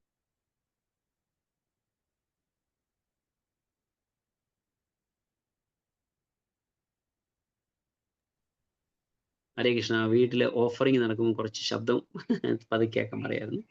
സോ ഓക്കെ, അപ്പൊ നമ്മൾ ചെയ്യുന്നതെല്ലാം മറ്റുള്ളവരെ കാണിക്കുക എന്ന് ഉദ്ദേശിച്ചു. അപ്പൊ അർജുനൻ പറയുകയാണ്, ഞാൻ ഈ ഇത്രയും യുദ്ധം ചെയ്ത് ജയിച്ചു വന്നിട്ട് ആരുടെ മുമ്പിൽ വിജയിയാകാനാ? Everybody will be dead. എല്ലാവരും മരിച്ചു പോകും, പിന്നെ ഞാൻ ആരുടെ മുമ്പിൽ ആളാകാനാണ്? So okay, this is one of the reason. പിന്നെ അടുത്ത റീസൺ എന്താണ്? കുടുംബത്തിൽ നാഥനില്ലെങ്കിൽ കുടുംബം ക്ഷയിക്കും. ഒരാളായിട്ട് പറയും. ഒരാൾ കൈ ഉയർത്തുക, പറയാൻ ആഗ്രഹിക്കുന്നത് കൈ ഉയർത്തുക. ഞാൻ പേര് പറയാം, അല്ലെങ്കിൽ ആര് പറയുന്നത് കേൾക്കില്ല. കൈ ഉയർത്തിയായിട്ട് പറയണ ആഗ്രഹമുള്ളവര്. ഓക്കെ, മായാതീത മാതാജി അടുത്ത് പറഞ്ഞാട്ടെ. കുലധർമ്മം നശിച്ചു കഴിഞ്ഞാല് സ്ത്രീകൾ ദുഷിച്ചു പോകും. ഇതിപ്പോ 2 പോയിന്റ് മാതാജി പറഞ്ഞു. ഈ ഒരു കാര്യത്തിൽ തന്നെ 2 പോയിന്റ് പറഞ്ഞു. ഈ 2 കാര്യങ്ങൾ വെച്ച് അർജുനൻ 2 പോയിന്റ് ഇലാബറേറ്റ് ചെയ്യുന്നുണ്ട്. അതെന്താന്ന് പറയാമോ മാതാജിക്ക്? കുലത്തിൽ അധർമ്മം മുന്നിട്ട് നിന്നാല് സ്ത്രീകൾ ദുഷിച്ചു പോകും. അധർമ്മം മുന്നിട്ട് നിന്നാൽ സ്ത്രീകൾ അതാണോ സ്ത്രീകൾ ദുഷിക്കാനുള്ള കാരണമായിട്ട് പറയുന്നത്? ഇപ്പൊ മാധി പറഞ്ഞ 2 കാര്യങ്ങൾ ഞാൻ അതൊന്ന് എക്സ്പ്ലെയിൻ ചെയ്യാം. 2 കാര്യങ്ങൾ മാധി പറഞ്ഞു. ഒന്ന്, അതായത് കുലധർമ്മം എന്ന് പറയുന്നത് കുലത്തിലെ പുരുഷന്മാരെല്ലാം മരിച്ചു പോയി കഴിഞ്ഞാൽ കുലത്തിൽ പാലിച്ചു വരുന്ന ധർമ്മം പാലിക്കാതെ വായിപ്പോവും. കാരണം പുരുഷന്മാരില്ലെങ്കിൽ ആ കുലത്തിന്റെ ധർമ്മം നമുക്ക് കൊണ്ടുപോകാൻ സാധിക്കത്തില്ല. അതുപോലെ കുലധർമ്മത്തിന്റെ മറ്റൊരു പോയിന്റ് അർജുനൻ അവിടെ പറയുന്നത്, പുരുഷന്മാരെല്ലാം മരിച്ചു കഴിഞ്ഞാൽ പിതൃക്കൾക്ക് പിണ്ടദാനം നൽകാതാകുമ്പോൾ പിതൃക്കളെല്ലാം നരകത്തിലേക്ക് പോകേണ്ടതായിട്ട് വരും. ഇത് രണ്ടും കുലധർമ്മത്തിനെ കണക്ട് ചെയ്ത് പറയുന്നുണ്ട്. അടുത്തത് പറയുന്നത്, പുരുഷന്മാരെല്ലാം മരിച്ചു പോയി കഴിഞ്ഞാൽ സ്ത്രീകൾ അബലകളാണ്, സ്ത്രീകൾ ഒറ്റയ്ക്ക് വീട്ടിലുള്ള സമയത്ത് അത് വർണ്ണസങ്കരണത്തിന് കാരണമാകുമെന്ന് പറയും. ഓക്കെ, ഇതാണ് പോയിന്റ്. ഓക്കെ, ലത മാതാജി പറഞ്ഞിട്ട് എന്താ പറയാൻ ഉദ്ദേശിക്കുന്നത്? ഹരേ കൃഷ്ണ പ്രഭു. ലോസ് ഓഫ് എൻജോയ്മെന്റും പാപപ്രതികരണത്തിലും കേട്ടില്ല ഒന്ന് ഉറക്കെ പറഞ്ഞിട്ട്. ലോസ് ഓഫ് എൻജോയ്മെന്റും പാപപ്രതികരണത്തിലും ഭയമുണ്ട് അർജുനന്. കോസ് ഓഫ് എൻജോയ്മെന്റോ? ലോസ് ഓഫ് എൻജോയ്മെന്റ് ഇവരെല്ലാം മരിച്ചു കഴിഞ്ഞിട്ട് ആസ്വദിക്കാന്നുള്ള എന്തിനു വേണ്ടി, ആർക്ക് വേണ്ടി ആസ്വദിക്കാൻ കാണിക്കുക? അത് മുമ്പ് നമ്മൾ പറഞ്ഞ പോയിന്റ്. പിന്നീട് അടുത്ത പോയിന്റ് എന്താണ് പറഞ്ഞത്? പാപപ്രതികരണം വരുമോ? പാപപ്രതികരണം. യെസ്, ഇത്രയും പേരെ വധിച്ചു കഴിഞ്ഞാൽ എനിക്ക് പാപമുണ്ടാവില്ലേ എന്നൊരു ചോദ്യമാണ് അർജുനൻ ചോദിക്കുന്നത്. അപ്പോൾ ഇതുപോലെ പല കാരണങ്ങൾ അർജുനൻ ആദ്യമേ നമുക്ക് ഭഗവത്ഗീത 1-ാമത്തെ അധ്യായത്തിൽ കാണാൻ സാധിക്കും. കുറെ കാരണങ്ങൾ നിരത്തി വെച്ചത്. ഇപ്പൊ യുദ്ധം കഴിഞ്ഞപ്പോൾ അന്നേരം അർജുനന് മനസ്സിലായി, നൗ ഞാൻ ഭഗവാന്റെ ഇഷ്ടപ്രകാരമാണ് യുദ്ധം ചെയ്യുന്നത്. There's no പാപം. എന്ത് ചെയ്താലും കൃഷ്ണ കരിഷ്യ വചനം തവ, നീ എന്ത് പറഞ്ഞോ അത് ഞാൻ ചെയ്യുകയാണ് എന്ന് പറഞ്ഞിട്ട് കംപ്ലീറ്റ്ലി ഭഗവാനിൽ ഡെഡിക്കേറ്റ് ചെയ്യുന്ന അർജുനൻ ചെയ്തു. അർജുനൻ യുദ്ധം കഴിഞ്ഞപ്പോൾ അർജുനന് പിന്നെ ഭയമില്ല. പക്ഷെ യുദ്ധത്തിന് ശേഷം യുധിഷ്ഠിര മഹാരാജാവിന് ഭയങ്കര വിഷമമായിരുന്നു. ആ യുധിഷ്ഠിര മഹാരാജാവിന് അതിഭയങ്കരമായ വിഷമം. അപ്പം അവിടെ പറയാം, ധർമ്മിഷ്ഠനായ യുധിഷ്ഠിരോ ധർമ്മഭൃത്യാം വരിഷ്ഠ, ധർമ്മത്തിൽ ഏറ്റവും മുൻപന്തിയിൽ നിൽക്കുന്ന വ്യക്തിയാണ് യുധിഷ്ഠിര മഹാരാജാവ്. അങ്ങനെയുള്ള യുധിഷ്ഠിര മഹാരാജാവിന് എങ്ങനെ രാജ്യം സന്തോഷപരമായിട്ട് ആനന്ദിക്കാൻ സാധിച്ചു, അങ്ങനെ സാധിച്ചു കാണുമോ എന്ന്, അതും അനുജന്മാരോടൊത്ത് അതെങ്ങനെ സാധിച്ചു കാണും എന്ന്. ഓ നോ, ഓക്കെ, എന്ത് പറ്റി? ഹരേ കൃഷ്ണ.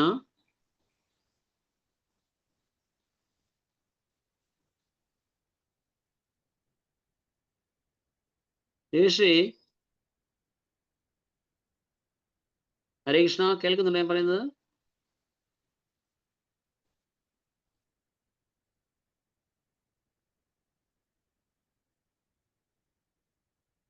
ഹരേ കൃഷ്ണ. കേൾക്കുന്നുണ്ട് ബ്രോജി, അതിന്റെ ഇടയിലൊന്നും എന്തോ ഒരു പ്രശ്നം വന്നു. നിങ്ങൾക്കാർക്കും പ്രശ്നമില്ല, എനിക്ക് മാത്രമേ പ്രശ്നമുള്ളായിരുന്നു. അല്ല, ഞങ്ങൾക്കും ഇത് മ്യൂട്ട് അതൊന്നും ചെയ്യാൻ പറ്റുന്നില്ല. ഓക്കെ, അപ്പൊ ഇപ്പൊ കേൾക്കാമല്ലോ. സോ അപ്പൊ ഇവിടെ യുധിഷ്ഠിര മഹാരാജാവ് ധർമ്മം പാലിക്കുന്നവരിൽ ഏറ്റവും മുതിർന്ന ഏറ്റവും ഉയർന്ന തലത്തിൽ നിൽക്കുന്ന യുധിഷ്ഠിര മഹാരാജാവിന് ഇതെങ്ങനെ കൈകാര്യം ചെയ്യാൻ സാധിച്ചു, ഇതെങ്ങനെ രാജ്യം ഭരിക്കാൻ സാധിച്ചു, സന്തോഷത്തോടെ അദ്ദേഹത്തിന് ചെയ്യാൻ സാധിച്ചോ എന്ന് അറിയാനുള്ള ഒരു ആഗ്രഹമാണ് ഇവിടെ ശൗനക ഋഷി സൂത ഗോസ്വാമിയുടെ മുൻപിൽ വെച്ചു കൊടുക്കുന്നത്. മഹാരാജാവ് യുധിഷ്ഠിരൻ ധർമ്മിഷ്ഠനായ എല്ലാ വ്യക്തികളിൽ വെച്ച് ഏറ്റവും ഉത്തുംഗനായിരുന്നു. സോ എല്ലാ തരത്തിലും ഈവൻ ഈ താൻ ഈ ചൂതുകളി നടക്കുന്ന സമയത്ത് തോറ്റുകൊണ്ടിരിക്കുകയാണ്, ഇതിൽ ചതി നടക്കുന്നുണ്ട്, എല്ലാം എൻ്റെ കയ്യിൽ നിന്ന് നഷ്ടപ്പെട്ടുകൊണ്ടിരിക്കുകയാണ് എന്ന് പറഞ്ഞിട്ടും പലതരത്തിലുള്ള നിയമാവലികൾ പറഞ്ഞുകൊണ്ട് ശകുനി യുധിഷ്ഠിര മഹാരാജാവിനെ ആ ചൂത് കളിക്കാൻ വീണ്ടും വീണ്ടും പ്രേരിപ്പിച്ചുകൊണ്ടിരിക്കുകയാണ് ചെയ്തത്. അപ്പൊ ധർമ്മത്തിന്റെ നാമത്തിലാണ് യുധിഷ്ഠിരൻ ചൂതുകളി തോറ്റുപോകുന്നത്.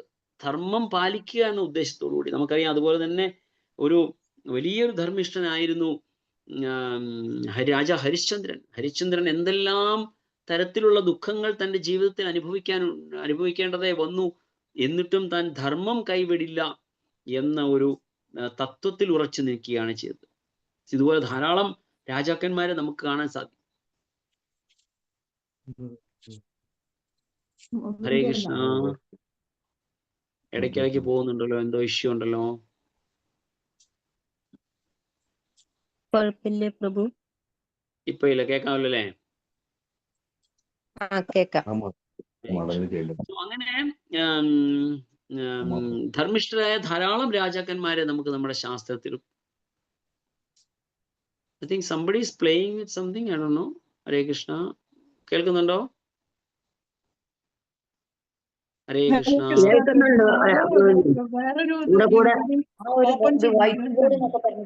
അത് വരുമ്പം കേൾക്കില്ല. സ്ക്രീനില് ആരോ ചെയ്യുന്നുണ്ട്, വൈറ്റ് ബോർഡിലേക്ക് ആക്കുന്നുണ്ട്, അതുകൊണ്ടാണ് പ്രഭു. ഐശ്വര്യ മാതാജി. ഹരേ കൃഷ്ണ പ്രഭു. Mataji, Uma Pratap Mataji trying to connect another link again. പ്രഭു, ഞാൻ മാജിയുടെ കോഹോസ് പെർമിഷൻ മാറ്റിയിട്ടുണ്ട് പ്രഭു. അവിടുന്ന് എന്തോ ഇഷ്യൂ ഉണ്ടായിരുന്നു. എനിക്കൊന്ന് മാതാജി ചിലപ്പം വേറെ ഒരു ലിങ്ക് ഓപ്പൺ ചെയ്യാനായിട്ട് ശ്രമിക്കുന്നുണ്ടോ സംശയമുണ്ട്, അതുകൊണ്ട് ഇവിടുന്ന് ഡിസ്കണക്ട് ആവുന്നത്. മാതാജി ഈ സമയത്ത് വേറെ ക്ലാസ് വല്ലതും ഉണ്ടോ എന്ന് ചെക്ക് ചെയ്തോളൂ. ഇല്ല, അത് കണക്ട് ചെയ്യാൻ പാടില്ലെന്ന് പറയും.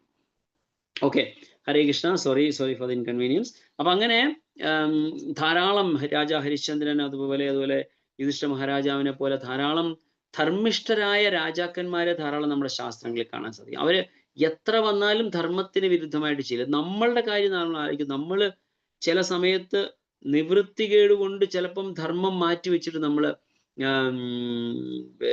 അല്ലാതെ പ്രവൃത്തി ചെയ്യേണ്ടി വരും ചില സമയങ്ങളിൽ. സോ പക്ഷെ രാജാക്കന്മാര്, യുധിഷ്ഠിര മഹാരാജാവിനെ പോലെയുള്ള ആൾക്കാര്, അവർ എത്രയൊക്കെ വന്നെന്ന് പറഞ്ഞാലും അവർ ധർമ്മത്തിന് കോംപ്രമൈസ് ചെയ്യില്ല.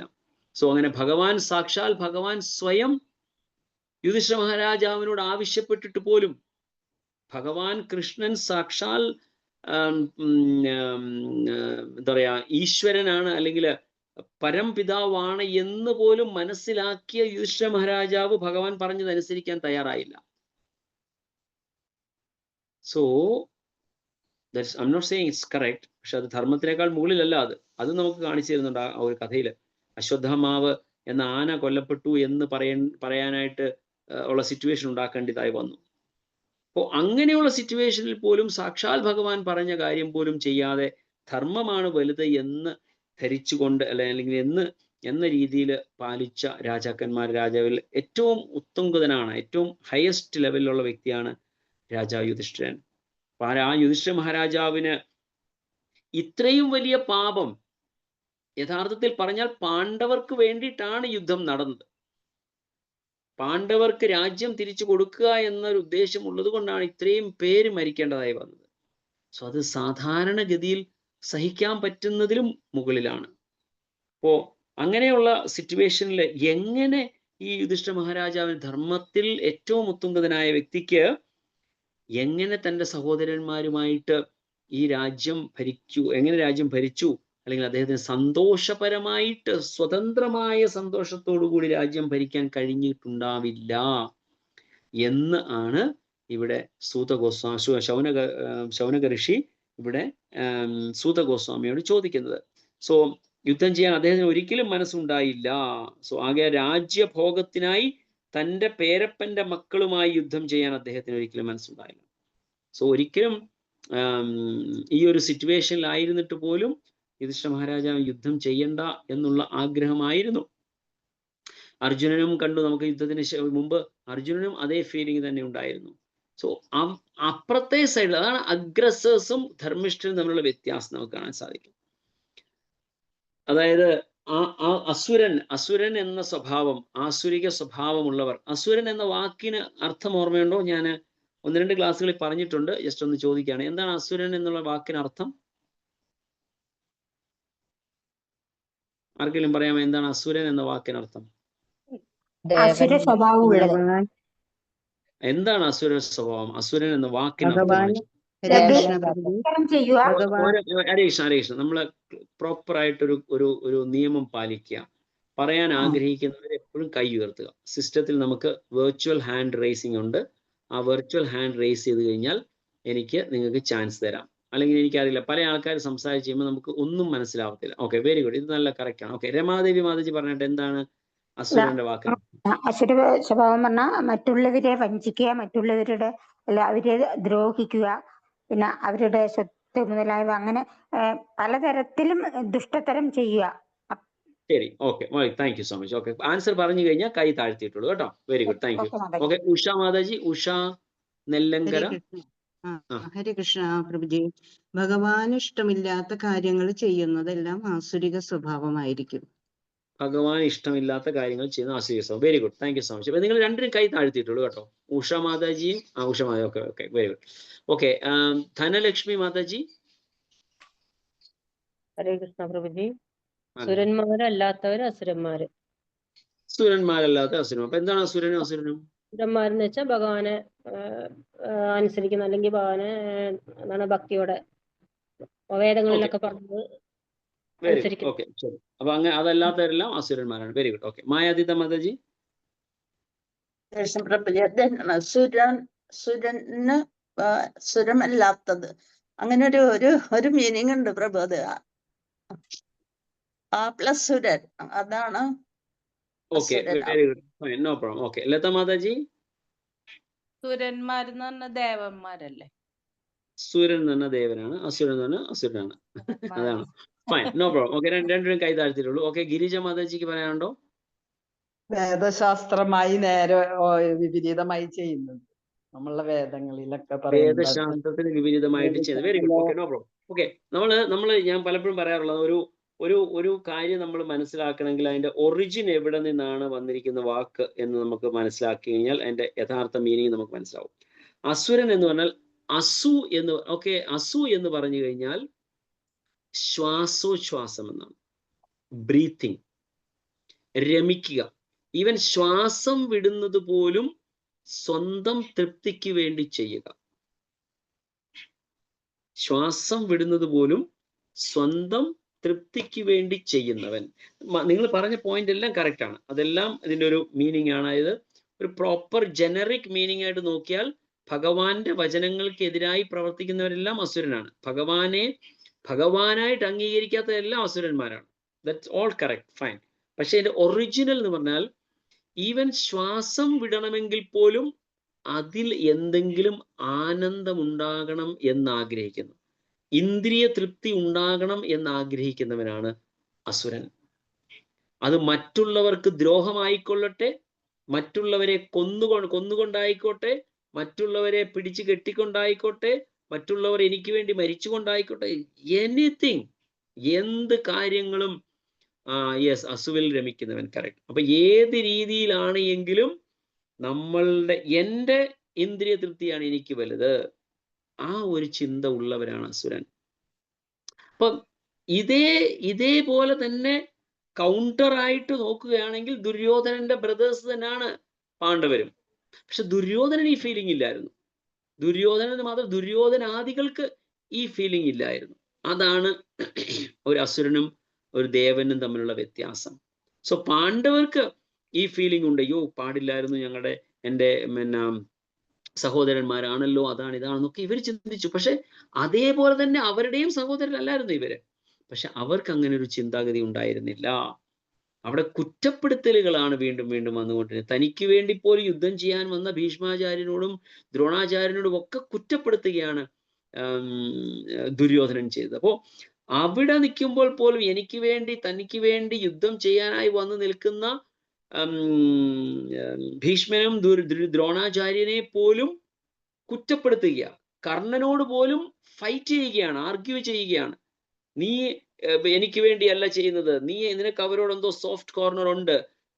സി, നമ്മൾക്ക് വേണ്ടി ഒരു കാര്യം ചെയ്യാൻ വരുന്നവരെ കുറച്ച് ഉത്സാഹപ്പെടുത്തുന്നതിന് പകരം ഇദ്ദേഹം കുറ്റപ്പെടുത്തുകയും ചെയ്തു. എന്താണ്? എനിക്ക് ജയിക്കണം.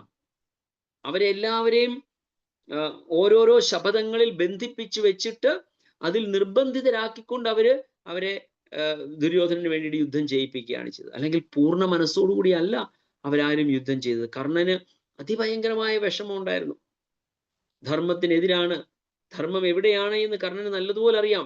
പക്ഷെ ആ സുഹൃത് ബന്ധം എന്ന ബന്ധനത്തിൽ ബന്ധിപ്പിച്ച് ദുര്യോധനൻ കർണനെ കൊണ്ട് യുദ്ധം ചെയ്യിപ്പിക്കുകയാണ് ചെയ്തത്. അപ്പൊ ഏത് തരത്തിലാണെങ്കിലും എൻ്റെ വിജയം അല്ലെങ്കിൽ എനിക്ക് ആസ്വദിക്കണം, അത് it can be at the cost of anything, that's immaterial for me, എനിക്കത് ബാധകമല്ല എന്ന ചിന്താഗതി ഉള്ളവനെയാണ് അസുരൻ എന്ന് പറയുന്നത്. സോ ഇവൻ ശ്വാസം വിടണമെങ്കിൽ പോലും I should have some enjoyment. കാരണം ശ്വാസം വിടാതെ ഒരു മനുഷ്യന് ഒരു സെക്കൻഡോ അല്ലെങ്കിൽ ഒരു മിനിറ്റ് അല്ലെങ്കിൽ 5 മിനിറ്റ് കൂടുതൽ ജീവിക്കാൻ പറ്റത്തില്ല. സോ അതുപോലും മാക്സിമം ഞാൻ പറഞ്ഞ 5 മിനിറ്റ് ആരും ശ്വാസം വിടാതെ ഇരിക്കത്തില്ലായിരിക്കും. ഒരു പക്ഷേ യോഗ പ്രാക്ടീസ് ചെയ്തിട്ടുണ്ടാവും. അവിടെ ഞാൻ 5 മിനിറ്റ് ഇച്ചിരി എക്സാജുറേറ്റ് ചെയ്ത് പറഞ്ഞത്. പക്ഷെ അതിൽ കൂടുതൽ ഒരാൾക്ക് മാക്സിമം ജീവിക്കാൻ പറ്റത്തില്ല. അതുപോലും തൻ്റെ ഇന്ദ്രിയ തൃപ്തിക്ക് വേണ്ടി ജീവിക്കുന്നവനെയാണ് അസുരൻ എന്ന് പറയുന്നത്. സോ ക്ലിയർ ആണോ എല്ലാവർക്കും എന്താണ് അസുരൻ എന്ന് പറഞ്ഞ അർത്ഥം? ഹരേ കൃഷ്ണ. അസുവിൽ രമിക്കുന്നവൻ. എല്ലാവർക്കും മനസ്സിലായോ? ഹരേ കൃഷ്ണ. മനസ്സിലായി. മനസ്സിലായവർക്കൊന്ന് കൈ ഉയർത്തിയായിട്ട് എല്ലാവരും ഉറങ്ങുവാണോ എന്ന് അറിയാനാ.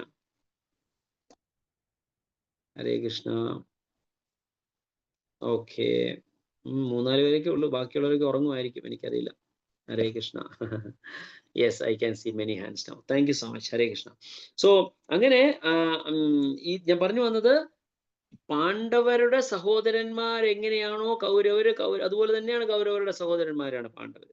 So they are not bothered. എനിക്ക് സംതൃപ്തി, എനിക്ക് എൻ്റെ സന്തോഷം എന്ന ഒറ്റ ചിന്തയാണ് കൗരവൻ ദുര്യോധനാദികൾക്കുണ്ടായിരുന്നത്. പക്ഷെ ഇവിടെ യുധിഷ്ഠിര മഹാരാജാവിനും തൻ്റെ അനുജന്മാർക്കുള്ള ഫീലിംഗ് മറ്റൊന്നായിരുന്നു. അങ്ങനെ എന്നാൽ അദ്ദേഹത്തിന്റെ പേരപ്പന്റെ മക്കൾ രാജ്യം അപഹരിക്കാൻ ആഗ്രഹിച്ചു. ദാറ്റ് ഈസ് ദ അപരാധം. അതാണ് അവർ ചെയ്ത അപരാധം. എന്ത്? മറ്റുള്ളവന് അവകാശപ്പെട്ട സ്വത്ത് അപഹരിക്കാൻ ശ്രമിച്ചു. So he's an aggressor. ദുര്യോധനാദികള് അഗ്രസേഴ്സിന്റെ കൺസിഡറേഷൻ വരുന്നു. അഗ്രസേഴ്സിനെ ഇമ്മീഡിയറ്റ്ലി കൊല്ലണം എന്നല്ല, കൊന്നില്ലെങ്കിൽ അത് പാപവുമാണ്. കാരണം നമ്മള് അതിൻ്റെ യഥാർത്ഥ കടമപ്പെട്ട ആൾക്കാർ അത് ചെയ്തില്ല എങ്കിൽ that can cos problem for others also. മറ്റുള്ളവർക്കും അത് ഒരു പ്രയാസമാകാം. അപ്പം ക്ഷത്രിയൻ എന്ന നിലയ്ക്ക് ഇതേപോലുള്ള പാപികളെ കൊല്ലുക എന്ന ഉത്തരവാദിത്വം, സമൂഹത്തിനെ സംരക്ഷിക്കുക എന്ന കടമ ക്ഷത്രിയർക്കുള്ളത് കൊണ്ട് അവർക്കുണ്ടായ ഈ ഒരു അനുഭവം മറ്റുള്ളവർക്കുണ്ടാകാതിരിക്കണമെങ്കിൽ they should kill all these people. അതൊരു നിയമമാണ്. ആകയാൽ അദ്ദേഹം നീതിക്ക് വേണ്ടിയാണ് യുദ്ധം ചെയ്തത്. എന്നാൽ അദ്ദേഹത്തിന്റെ ബന്ധുക്കളെല്ലാം യുദ്ധത്തിൽ വധിക്കപ്പെടുകയാൽ ശ്രീകൃഷ്ണ ഭഗവാന്റെ നേതൃത്വത്തിൽ മാർഗനിർദ്ദേശത്താൽ നീതിക്ക് വേണ്ടി നിർവഹിക്കപ്പെട്ട യുദ്ധവിജയത്തിന്റെ ഫലങ്ങൾ ആസ്വദിക്കാൻ അദ്ദേഹത്തിന് കഴിഞ്ഞില്ല. യുദ്ധം കഴിയുമ്പോൾ നിങ്ങൾക്കറിയാം, നമുക്ക് എല്ലാവർക്കും അറിയാവുന്ന പാസ്റ്റ് ടൈമാണ്, അതിഭയങ്കരമായ വിഷമമായിരുന്നു. ആ വിഷമ സമയത്താണ് കൃഷ്ണൻ പറഞ്ഞ് ഭീഷ്മദേവന്റെ അടുത്ത് കൊണ്ടുപോയി ഉപദേശം മേടിക്കുന്നത്. അങ്ങനെ ഭീഷ്മദേവന്റെ അടുത്ത് നിന്ന് കിട്ടുന്ന ഉപദേശം കൊണ്ട് അതിനുശേഷമാണ് അദ്ദേഹം കുറച്ചെങ്കിലും ശാന്തമായത്. പക്ഷെ അതിനുശേഷം 35-36 വർഷത്തോളം അവർ രാജ്യം ഭരിച്ചു. പക്ഷെ ആ ഉടനീള സമയത്ത് അദ്ദേഹത്തിന് ആ വേദന ഉണ്ടായിരുന്നു. എൻ്റെ സഹോദരങ്ങളെ എല്ലാവരെയും കൊന്നല്ലോ, അവരിൽ ഇത്രയും ആൾക്കാർ മരിക്കാനിടയായല്ലോ എന്ന ആ ഒരു വിഷമത്തോടു കൂടിയാണ് അദ്ദേഹം ഭരിച്ചത്. സോ അതിനെക്കുറിച്ച് അറിയാനാണ് ഇവിടെ ശൗനകർഷികയ്ക്ക് ആഗ്രഹം. ആകയാൽ കർത്തവ്യമായി കരുതി തൻ്റെ ഇളയ ഭ്രാതാക്കളുടെ സഹായത്താൽ അദ്ദേഹം രാജ്യം ഭരിച്ചു. സ്വസ്ഥമായി രാജ്യം ഉടമയിൽ ആസ്വദിച്ച് ആനന്ദിക്കാൻ കഴിഞ്ഞപ്പോൾ മഹാരാജാവ് യുധിഷ്ഠിര പെരുമാറ്റത്തെക്കുറിച്ച് അറിയാൻ ശൗനകൻ ആഗ്രഹിച്ചു. അതിനാൽ ഈ അന്വേഷണം പ്രാധാന്യം അർഹിക്കുന്നു. സോ എങ്ങനെയാണ് ഒരു ധർമ്മിഷ്ഠനായ വ്യക്തി ഈ സിറ്റുവേഷനിൽ ഡീല് ചെയ്യേണ്ടത്? ഒരു പ്രധാനപ്പെട്ട ഒരു പോയിന്റ് നമുക്ക് ഇതിൽ നിന്ന് മനസ്സിലാക്കേണ്ടത് മനസ്സിലാക്കിയിട്ട് നമുക്ക് ഇന്നത്തെ സെഷൻ അവസാനിപ്പിക്കാം. ജസ്റ്റ് ഒരു 2-3 മിനിറ്റ്സ് മാക്സിമം 3-4 മിനിറ്റ്സ് കൊണ്ട് നമുക്കിത് കൺക്ലൂഡ് ചെയ്യാം. സോ അതായത് ശ്രീമദ് ഭാഗവതം നമ്മുടെ ഏതൊക്കെ ഗ്രന്ഥം എടുത്താലും നമ്മുടെ ഗ്രന്ഥങ്ങളിൽ പറയുന്ന സർവ പാസ്റ്റ് ടൈംസും വിഷമങ്ങൾ നിറഞ്ഞതാണ്. ഒരുപാട് ദുഃഖം പേറിയ കഥകളാണ്, അല്ലെങ്കിൽ പാസ്റ്റ് ടൈംസ് ആണ്, നമുക്ക് അനുഭവങ്ങളാണ് നമുക്ക് കാണാൻ സാധിക്കുന്നത്. ഈ ദുഃഖം പേറിയ കഥകളും അനുഭവങ്ങളും കാര്യങ്ങളും നമ്മൾ പഠിച്ചിട്ട് നമ്മൾ എന്ത് നേടാനാണ്? എന്താണ് നമ്മൾ നേടാൻ പോകുന്നത്? ഓരോരുത്തർക്കും പറയാൻ ആഗ്രഹിക്കുന്നവരെല്ലാം കൈ ഉയർത്താം. എൻ്റെ ചോദ്യം ഇതാണ്: നമ്മുടെ ഗ്രന്ഥങ്ങളിൽ ഉടനീളം നമുക്ക് പറഞ്ഞു തരുന്നത് ദുഃഖങ്ങൾ നിറഞ്ഞ കഥകളാണ്. ഓരോരുത്തരും അനുഭവിച്ച ദുഃഖങ്ങൾ.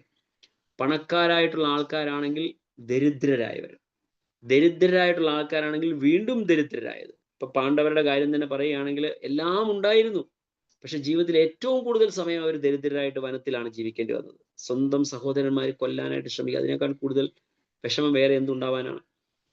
ദ്രൗപദിയുടെ കാര്യം, ഏറ്റവും വലിയ ഭക്തയായിരുന്നു ദ്രൗപദി. ദ്രൗപദിക്ക് എന്താ പറയാ, വസ്ത്രാക്ഷേപത്തിനേക്കാൾ വലിയൊരു നാണക്കേട് ഒരു സ്ത്രീക്ക് ഉണ്ടാവാനില്ല. അത് അനുഭവിക്കേണ്ടതായി വന്നു. കുന്തി ദേവി, സ്വന്തം മകന് തുല്യനാണ് കൃഷ്ണൻ. കുന്തി ഏറ്റവും വലിയ ഭക്തയുമായിരുന്നു. ജീവിതകാലം മുഴുവൻ ദുഃഖമാണ്. ഒരു കൗമാരപ്രായം വരെ ഒരുവിധം സന്തോഷത്തിൽ അച്ഛൻ്റെ കൂടെ ജീവിച്ചു. അതിനുശേഷം കർണൻ ജനിക്കുന്നിടം മുതൽ മരണം വരെ അവര് കണ്ണുനീരോട് കൂടിയാണ് ജീവിച്ചത്. കുചേലൻ അല്ലെങ്കിൽ സുധാമ ജീവിതകാലം മുഴുവൻ ദാരിദ്ര്യത്തിൽ നിന്ന് ദാരിദ്ര്യത്തിലേക്ക് പോയി. പാണ്ഡവരുടെ എല്ലാവരുടെയും കാര്യം നമുക്കറിയാം. പിന്നെ ആരാണ്? ഗജേന്ദ്രൻ, ധ്രുവ മഹാരാജാവ്, പ്രഹ്ലാദ മഹാരാജാവ്. ഇവരുടെ എല്ലാം ദുഃഖം പേറിയ കഥകൾ നമ്മൾ പഠിക്കുന്നതുകൊണ്ട് നമ്മൾക്ക് എന്ത് നേടാനാണ്? യെസ്, ബീന മാതാജി. അല്ല, ബീന മാതാജി. ഹരേ കൃഷ്ണ പ്രഭു. അല്ല, ബീന ലിബു, വേറൊരു ബീനയുണ്ട് മാതാജി. സോറി മാതാജി, മാതാജി കൈ ഉയർത്തി. മാതാജി പറയണമെങ്കിൽ പറയാം, കുഴപ്പമില്ല. ബീന ലിബു മാതാജി പറഞ്ഞാട്ടെ. ഹരേ കൃഷ്ണ. നമ്മൾ മറ്റുള്ളവരുടെ ദുഃഖം കൂടുതൽ മനസ്സിലാക്കുമ്പോൾ നമുക്ക് നമ്മുടെ ദുഃഖത്തെ അതിജീവിക്കാൻ കഴിയും. Very good. ഓക്കെ, നല്ലൊരു പോയിന്റ് ആണ്. ഫൈൻ. ഓക്കെ, ഉഷ മാതാജി. ഹരേ കൃഷ്ണ പ്രഭുജി. ഹരേ കൃഷ്ണ. നമ്മള് എന്താ പറയാ, ഭഗവാൻ ഭഗവത്ഗീതയിലെ പറഞ്ഞിട്ടുണ്ടല്ലേ, മുൻജന്മ കർമ്മങ്ങളാണ് നമ്മൾ ഇതെല്ലാം അനുഭവിക്കണേന്ന് പറഞ്ഞിട്ടുണ്ട്. അപ്പോ അതിൽ നിന്നെല്ലാം ഈ ദുഃഖത്തെ സഹിക്കാനുള്ള ശക്തി അതിൽ നിന്ന് തന്നെ നമുക്ക് കിട്ടുന്നു. പലരുടെയും ദുഃഖം നമ്മൾ മനസ്സിലാക്കുമ്പോൾ നമ്മുടെ ദുഃഖമൊന്നും ഒന്നുമല്ല എന്നുള്ളത് ഇതിൽ നിന്ന് നമുക്ക് മനസ്സിലാക്കാൻ സാധിക്കുന്നുണ്ട്. Okay, very good. നല്ല പോയിന്റ് ആണ്. Fine. Okay okay, Dhanalakshmi answer പറഞ്ഞവർ കൈ താഴ്ത്തിയിട്ടുള്ളൂ. ബീന മാതാജിയും കൈ താഴ്ത്തിയിട്ടുള്ളൂ. ബീന ലിബു മാതാജി. ഓക്കെ, ധനലക്ഷ്മി മാതാജി. ഹരേ കൃഷ്ണ പ്രഭുജി. അത് നമ്മുടെ ലൈഫ് ദുഃഖവും എല്ലാം കൂടി നിറഞ്ഞതാണ്. അതുപോലെ തന്നെ എന്ത് വന്നാലും നമ്മൾ ഭഗവാനെ കൈവിടരുത്. ആ വിശ്വാസം എപ്പോഴും ഉണ്ടായിട്ട് ഭഗവാനെ മുറുകെ പിടിച്ച് മുന്നോട്ട് പോകണം എന്നുള്ളത്. Very good. നല്ലൊരു പോയിന്റ് ആണ്. ഓക്കെ, മായാതീത മാതാജി. ഭൗതിക ലോകം ഭവസാഗരത്തിനോടാണ് ഉപമിച്ചിരിക്കുന്നത്.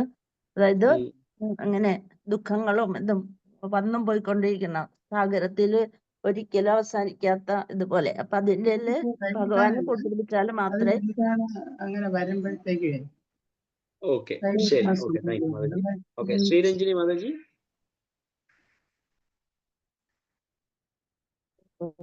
ഓരോ ദുഃഖത്തിലും ശുദ്ധ ഭക്തന് ഭഗവാൻ എങ്ങനെ താങ്ങായിട്ടിരിക്കുമെന്ന് ഭവാംബുധിർ വത്സപദം പരംപദം അങ്ങനെയാക്കി കാണിച്ചു തരുന്നുണ്ട് എല്ലാ ഭക്തന്മാരുടെയും. ഈ പറഞ്ഞ ഇത്രയും. ആൻസർ പറഞ്ഞവർ കൈ താഴ്ത്തിയിട്ടുള്ളൂ കേട്ടോ. ലത മാതാജി.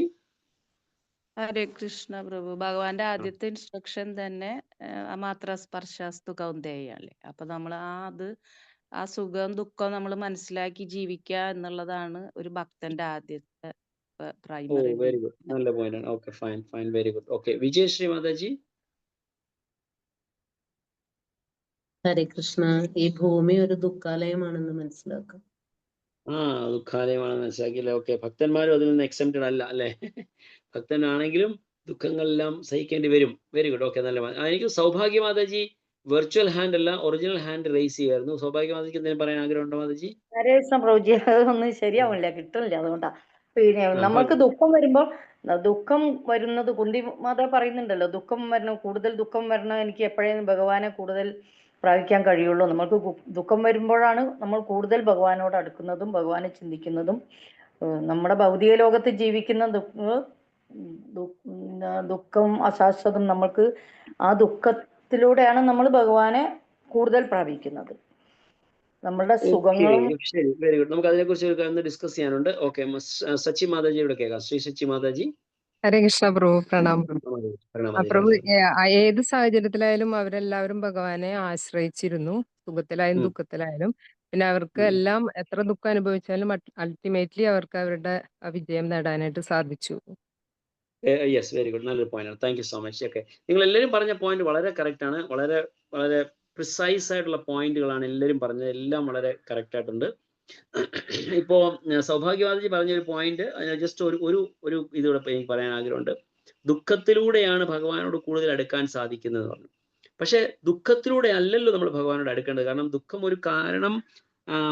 നമുക്ക് അറിയാം, ഭഗവത്ഗീത പറഞ്ഞ ചതുർവിധ ഭജന്തേമാം ജനാ സുഹൃത്തിനോ അർജുന അർത്ഥോർ ജിജ്ഞാസുർ അർത്ഥാർത്ഥി ജ്ഞാനീജ പരദർശവ.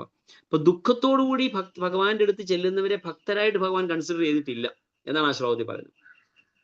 ഒരാവശ്യത്തിന് വേണ്ടി പോകുന്നവരാ. പക്ഷെ അത് നമ്മൾ നാച്ചുറലി നമുക്ക് ആ ഒരു ഇതുണ്ടാകും, ദുഃഖം ഉണ്ടാകുമ്പോൾ നമ്മൾ ഭഗവാനോട് അടുക്കാൻ സാധിക്കുന്നുണ്ട്. പക്ഷേ അവരെ ഭക്തനായിട്ട് ഭഗവാൻ കൺസിഡർ ചെയ്തിട്ടില്ല. സോ യഥാർത്ഥത്തിൽ പറഞ്ഞാൽ എന്തിനാണ് ഇതേപോലുള്ള പലതരത്തിലുള്ള ദുഃഖങ്ങൾ കാണിച്ചു തരുന്നതെന്ന് പറഞ്ഞാൽ, അതുപോലത്തെ സിറ്റുവേഷൻ ഉണ്ടാകുമ്പോൾ നമ്മൾ റെസ്പോണ്ട് ചെയ്യേണ്ട രീതിയാണ് അവിടെ കാണിക്കുന്നത്. നമ്മൾക്ക് എന്തെങ്കിലും ഇതിൽ പറയുന്നതിനെക്കാട്ടിൽ കൂടുതൽ കഷ്ടതകളൊന്നും ഉണ്ടാവില്ല നമുക്ക്. അപ്പൊ ഏത് തരത്തിലുള്ള കഷ്ടതകൾ ഉണ്ടായാലും അതേ തരത്തിൽ നമുക്ക് നമ്മൾ എങ്ങനെ റെസ്പോണ്ട് ചെയ്യണം, നമ്മുടെ ജീവിതത്തിൽ എന്താണ് നമ്മൾ ചെയ്യേണ്ടത്, അത് നമുക്ക് എക്സാമ്പിളിൽ കൂടി കാണിച്ചു തരിക ചെയ്യുന്നു. സോ കുചേലന്റെ സ്ഥിതി കംപ്ലീറ്റ് ദരിദ്രനായി, ഒന്നുമില്ല. അതുകൊണ്ടെന്നാ നമുക്ക് ഇതേപോലൊരു പാസ്റ്റേ നമുക്ക് ചൈതന്യ ചരിതാമൃതത്തിലുണ്ട്. കൊലഭേച്ഛ ശ്രീധർ, അത് സുദാമയുടെ അടുത്ത അവതാരമായിട്ടാണ് ചൈതന്യ ചരിതാമൃതത്തിൽ കൃഷ്ണരാജ് കവിരാജ് ഗോസ്വാമി പറയുന്നത്.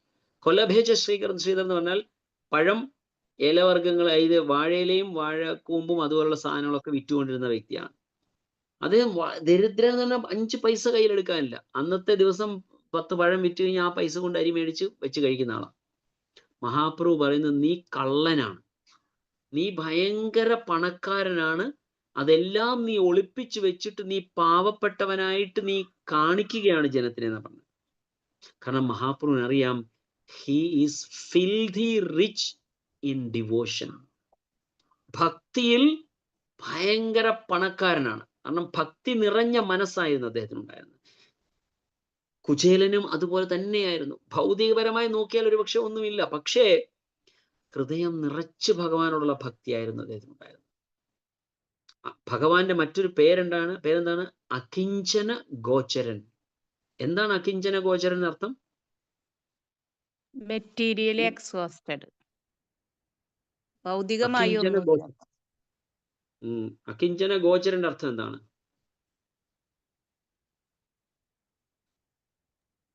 ഒന്നുമില്ലാത്തവന്റെ സ്വത്ത്, മാലിന്യങ്ങൾ ഒന്നുമില്ലാത്തവന്റെ സ്വത്താണ് ഭഗവാൻ. മുമ്പ് ഒരു മാതി പറഞ്ഞ പോലെ ഭൗതികപരമായിട്ട് ഒന്നുമില്ല, പക്ഷെ അവന്റെ സ്വത്ത് ഭഗവാനാണ്. ഭഗവാൻ സ്വത്തായിട്ടുള്ളവന് വേറെ എന്താ വേണ്ടത്? ഭഗവാൻ സ്വത്തായിട്ട് നമുക്കുണ്ട് എങ്കിൽ നമുക്ക് വേറെ എന്ത് വേണം ഈ ലോകത്തില്? ഈ ലോകത്തെല്ലാം 3 ലോകങ്ങളിലും, ഈ പ്രപഞ്ചത്തിലും, ഈ സൃഷ്ടിയിൽ മുഴുവൻ വേറെ എന്ത് വേണം? സോ ഭഗവാൻ എന്ന് പറയുന്നത് അകിഞ്ചന ഗോചരാണ്. സോ കുചേലന്റെ എക്സാമ്പിളിൽ നമുക്ക് അത് മനസ്സിലാവും. സോ ഇതുപോലെ ഓരോ വേദനകൾ പൊസിഷനിൽ നമ്മളെ മാറ്റി. ധ്രുവ മഹാരാജാവ്, വീട്ടുകാർ, നമ്മളെ റിലേറ്റീവ്സ് ഒക്കെ നമ്മളെ റിജക്റ്റ് ചെയ്യുന്നു. പ്രഹ്ലാദ മഹാരാജാവ്, ധനമില്ലാത്ത അവസ്ഥയാണ് എങ്കിൽ സുദാമ അല്ലെങ്കിൽ കുചേലൻ, അതുപോലെ തന്നെ എന്താ പറയാ, എല്ലാം ഉണ്ട്, സർവ്വതും എനിക്ക് കിട്ടിക്കഴിഞ്ഞു. നൗ ഭഗവാൻ ഈസ് ഗോയിങ് അവേ, ഭഗവാൻ എൻ്റെ അടുത്തുനിന്ന് പോകുന്നു. കുന്തി ദേവി ശാരീരികമായ വേദന കൊണ്ട് പുളയുന്നു. ഗജേന്ദ്രൻ അഹങ്കാരം കൊണ്ട് നമ്മുടെ ഹൃദയം മുമ്പിലോട്ട് പോവുകയാണ്. ബ്രഹ്മദേവന്റെ പ്രാർത്ഥന. സോ ഏത് തരത്തിലുള്ള സിറ്റുവേഷൻ നമ്മുടെ ജീവിതത്തിൽ വരികയാണ് എങ്കിലും അതിന് ഉദാഹരണമായ കാര്യങ്ങൾ നമുക്ക് ഭാഗവതത്തിൽ കാണിച്ചുകൊണ്ട് നമ്മൾ റെസ്പോണ്ട് ചെയ്യേണ്ട രീതി പഠിപ്പിക്കുകയാണ് ഭാഗവതം ചെയ്യുന്നത്. So Hare Krishna, thank you so much. Granthraj Srimad Bhagavatam കി ജയ്, ശ്രീല പ്രഭുപാദ് കി ജയ്, ഗുരു മഹാരാജ് കി ജയ്, അനന്ത കോടി വൈഷ്ണവ. ഹരേഷ്ണ പ്രഭുജി, ചെറിയൊരു ഗജേന്ദ്രന്റെയും സുധാമാവിന്റെയും എല്ലാം പറയുന്ന അവരുടെയൊക്കെ ദുഃഖം സ്വയം കർമ്മഫലങ്ങളാല് വന്നു ചേർന്നതല്ലേ അവർക്കെല്ലാം? നമ്മുടെ ദുഃഖവും കർമ്മഫലം കൊണ്ട് തന്നെയല്ലേ വരുന്നത്. ദുഃഖം വന്നു കഴിഞ്ഞാലുള്ള സ്ഥിതിയെ കുറിച്ചാണ് ഞാൻ പറഞ്ഞത്. ദുഃഖം ഏത് രീതിയിൽ വന്നോട്ടെ, ദുഃഖം പല രീതിയിൽ വന്നുകൊള്ളട്ടെ, അത് കാര്യമില്ല. സോ പക്ഷെ ദുഃഖം വന്നു കഴിഞ്ഞാൽ നമ്മൾ എങ്ങനെ റെസ്പോണ്ട് ചെയ്യണം, അതാണ് നമ്മളെ പഠിപ്പിക്കുന്നത്. Okay Mataji, good class. വളരെ നല്ല ക്ലാസ്.